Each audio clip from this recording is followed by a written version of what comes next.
kumshukuru sana Mheshimiwa Rais wa Zanzibar na mwenyekiti wa Baraza la Mapinduzi,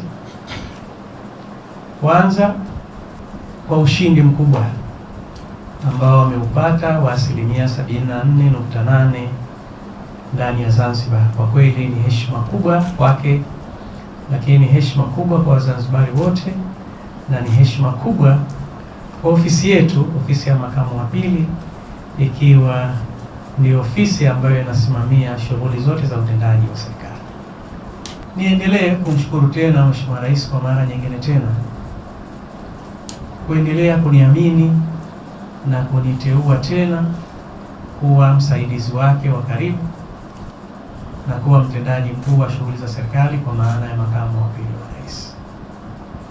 Kwa kweli Mheshimiwa Rais ameonyesha upendo mkubwa sana kwangu, na hii ni ishara ya kwamba ana matumaini kwamba nitamsaidia katika kutekeleza majukumu aliyoyapanga katika kipindi hichi cha pili cha serikali ya awamu ya 8. Nami ndugu viongozi, naomba niseme hapa, taendelea kumsaidia Mheshimiwa Rais kwa nguvu zangu zote, na nitafanya kila linalowezekana kuhakikisha kwamba malengo ya Mheshimiwa Rais yanatekelezeka kupitia ofisi yetu na ofisi nyingine za serikali kama ambavyo Mheshimiwa Rais ataziona. Naomba niseme mambo matatu yafuatayo. Kila mmoja wetu kwenye eneo analoliongoza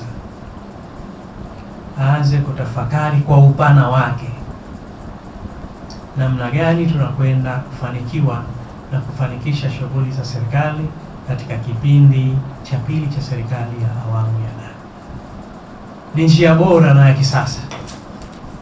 Naelewa Katibu Mkuu, kwenye ofisi yetu kuna mifumo mingi ilishatengenezwa, ilikuwa haijakamilika.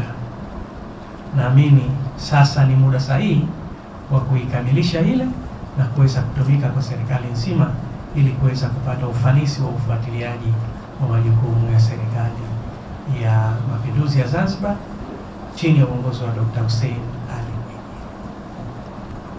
Lazima twende tukawasimamie watendaji wetu, tuondoshe yale yote ambayo tumekuwa tukikatazwa na Mheshimiwa Rais, lakini na masharti yetu na maadili yetu ya kazi zetu. Twende tukahakikishe tunaondosha mianya yote ya kupoteza mapato ya serikali.